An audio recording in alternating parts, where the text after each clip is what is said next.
وڵەکانی خۆمان بکەین کە ئێمەی مسلمان ئاینی پیرۆزی مسلمان هەرگیز لەگەڵ ئەو تاوانانە نییە کە دەرحەق بە ملەتی کورد کراوە.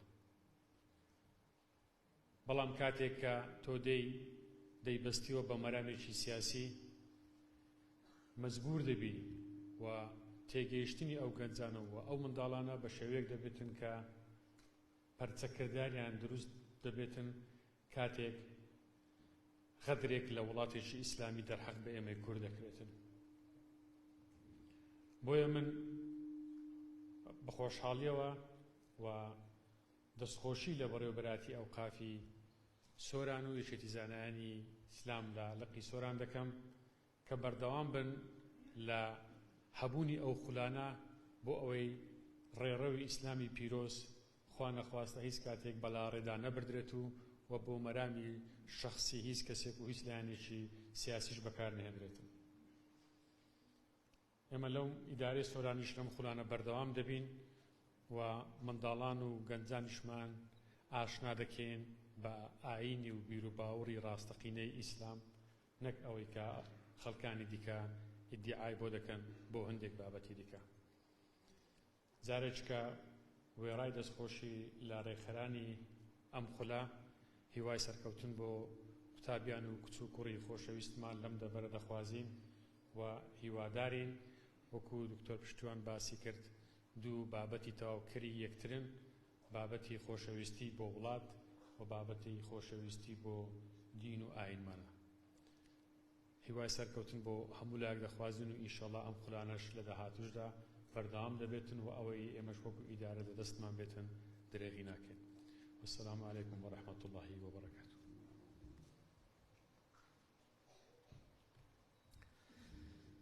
زۆر سپاس بۆ سەرپەرشتیاری ئیدارەی سەربەخۆی سۆران کاک هەڵگور شێخ نەجیب.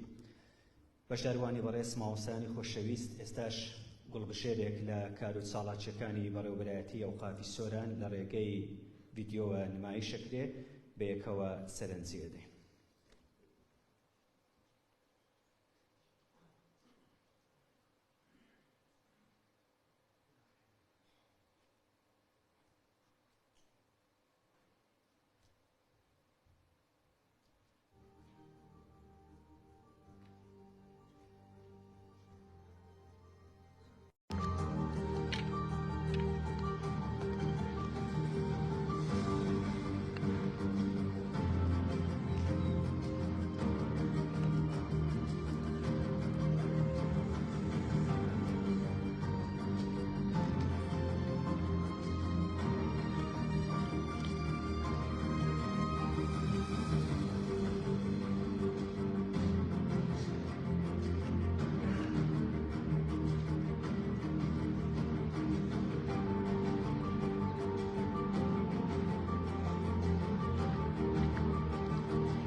ئامادەبوانی بەڕێز ئێستاش دوو قوتابی بە نوێنەرایەتی ئەو قوتابیانەی کە لەم خولەی فێربوونی قورئانی پیرۆز بەشداریان کردووە.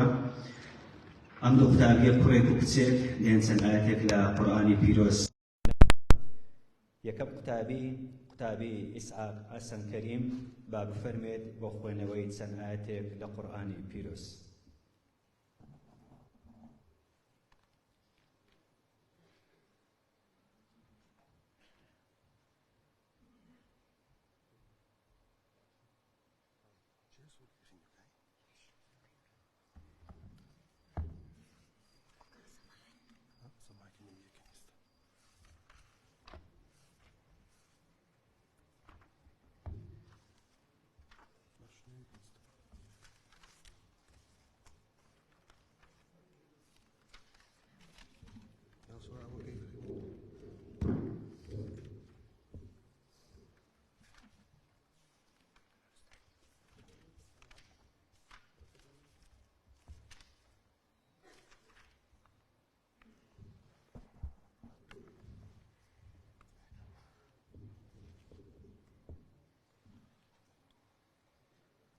أعوذ بالله من الشيطان الرجيم.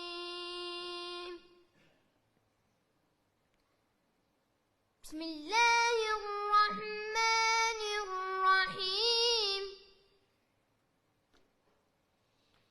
إذا الشمس كورت وإذا النجوم انكدرت وإذا الجبال سيرت وإذا العشار عطلت وإذا الوحوش حشرت وإذا البحار سجرت وإذا النفوس زوجت وإذا الموءودة سئلت بأي ذنب قتلت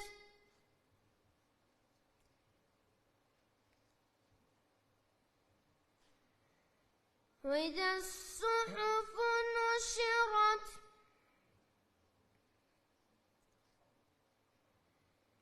وإذا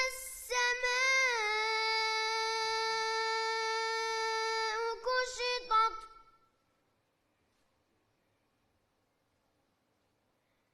وإذا الجحيم سعرت وإذا الجنة أزلفت علمت نفس ما أحضرت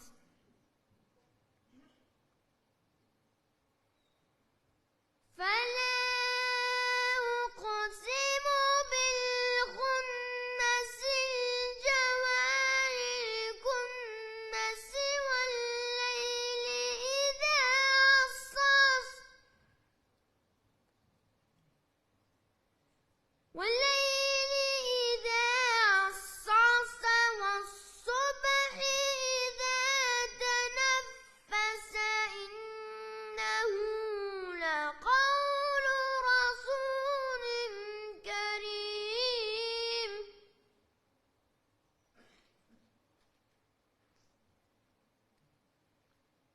فلا أقسم بالخنس الجوار الكنس والليل إذا عصعص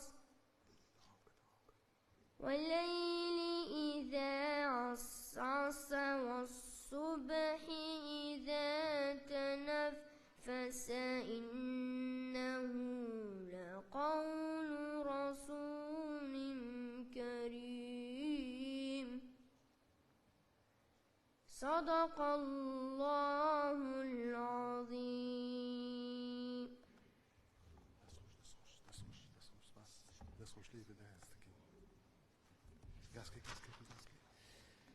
تەمەندریشی بۆ کاکە ئیسعاق کە یەکێکە لەو قوتابی خۆشەویستانە. ئێستاش داوە لە خاتوو سومەیە شێرزاد حوسێنەکەین با ئەویش بفەرمێت چەند ئاەتێک لە قورئانی پیرۆز بخوێنێتەوە.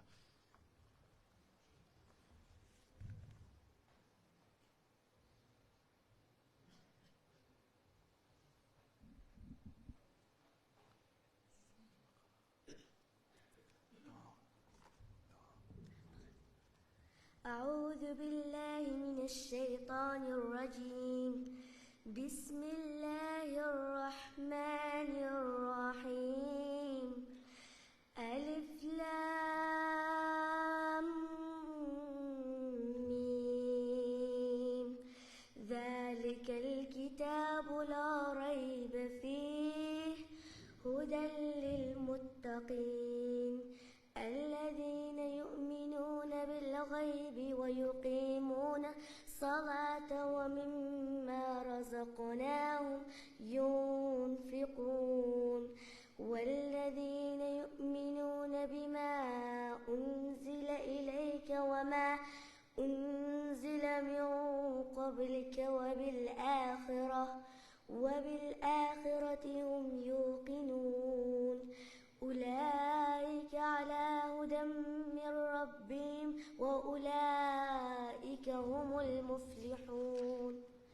إن الذين كفروا سواء عليهم أأنذرتهم أم لم تنذرهم لا يؤمنون. ختم الله على قلوبهم وعلى سمعهم وعلى أبصارهم غشاوة ولهم عذاب عظيم. ومن الناس من يقول آمنا بالله وباليوم الآخر وما هم بمؤمنين يخادعون الله والذين آمنوا وما يخدعون إلا أنفسهم وما يشعرون.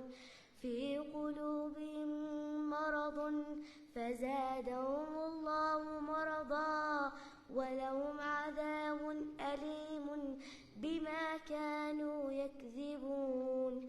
وإذا قيل لهم لا تفسدوا في الأرض قالوا إنما نحن مصلحون ألا إنهم هم المفسدون ولكن لا يشعرون. وإذ قيل لهم آمنوا كما آمن الناس قالوا أنؤمن كما آمن السفهاء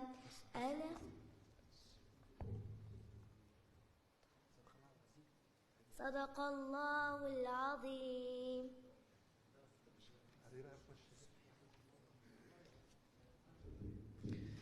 دەستخۆش بۆ خات و سومەیەش ئومێد دەکەین ئەمانە لە داهاتوو بتوانن خزمەتی خاک و نیشتیمان بکەن. میوانانی بەڕێز بەشداروانی خۆشەویست، ئێستا خەڵات و ڕێزلێنانی ئیدارە و بەڕێوەبەرایەتی ئەوقافی سۆران بۆ مامۆستایانی خول، ئەو مامۆستایانەی کە ئەرچیان شێشاوە لە ڕێگەی ئەو 33 خولەی کە بەڕێوەبەرایەتی ئەوقافی سۆران کردوتیەوە لەسەر ئاستی ئیدارەی سۆران، ناوی مامۆستایان ئەخوێنینەوە بۆ ئەوەی کە بێن بۆ وەرگرتنی خەڵات و ڕێز و سوپاس. ئێستا داوا لە بەڕێزکە کەڵگوڕ شێخ نەجیب سەرپەرشتیاری ئیدارەی سەربەخۆی سۆران ئەکەین بفەرمێت بۆ دابەشکردنی چەند خەڵاتێک و ڕێزلێنانی ئەوقاف بۆ مامۆستایانی خولکەوە بەشداریان کردووە.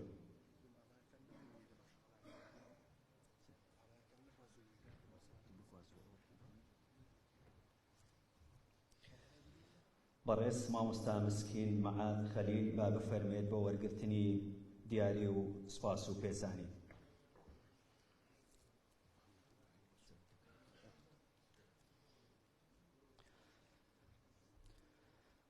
بەڕێز مامۆستا محەممەد ئیبراهیم ڕەسوڵ با بفەرمێت.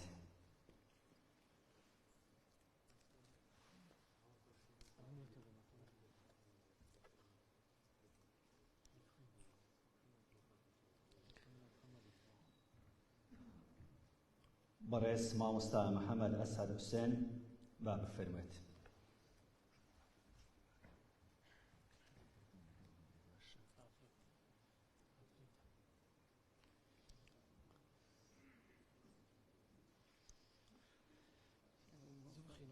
بەڕێز مامۆستا بەفرین عەبدولواحید جەلال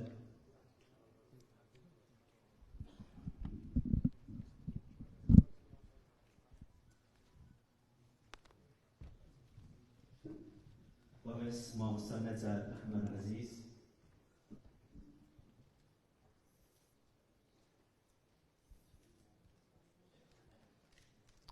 بەڵێ عەزیزان لەسەر ڕاستپاردەی وەزارەتی ئەوقاف و کاروباری ئاینی لەژێر چاودێری ئیدارەی سەربەخۆی سۆران و بە سەرپەرشتی بەڕێوەبەرایەتی ئەوقافی سۆران ئەمڕۆ شەممە مەراسیمی بە کۆتاتنی خولی هاوینەی قورئانی پیرۆز کە لە سنووری تێبینەرەتی ئەوقافی سۆران ئیدارەی سەربەخۆی سۆران بۆ سەرووی 2000 کچ و کوڕی دەبەرەکە لە وەرزی هاوین ساز کرا بۆ ئەمڕۆ خولەکە بە کۆتا دێت لێرە مەراسیمەکە چەند خولەکێکە دەستی پێ کردووە هەریەک لە بەڕێوەبەری ئەوقاف و سەرپەرشتیاری ئیدارەی سەربەخۆی سۆران لەبارەی گرنگی ئەم جۆرە خولانە قسەیان کرد. ئێستا دکتۆر پشتیوان سرێشمەی بەڕێوەبەری ئەوقافی سۆران میوانی منە گفتوگۆی لەگەڵەکەم کاک دکتۆر ئەگەر بیت ئێرە. سڵاوت لێبێت پێم بڵێ چەند کەس بەشدار بوون لە خولی هاوینە کە وەکو بەڕێوەبەرایەتی ئەوقافی سۆران سازتان کرد؟ سەرەتا بەخێرهاتنتان ئەکەین و سوپاسی ئامادەبوونتان ئەکەین. تاوان تاکە ڕاگەیاندنی ئیدارەی سەربەخۆی سۆران ئێوە بوون لەو مەراسیمە پیرۆزەدا بەشدار بوون، دەستخۆشیتان لێەکەین.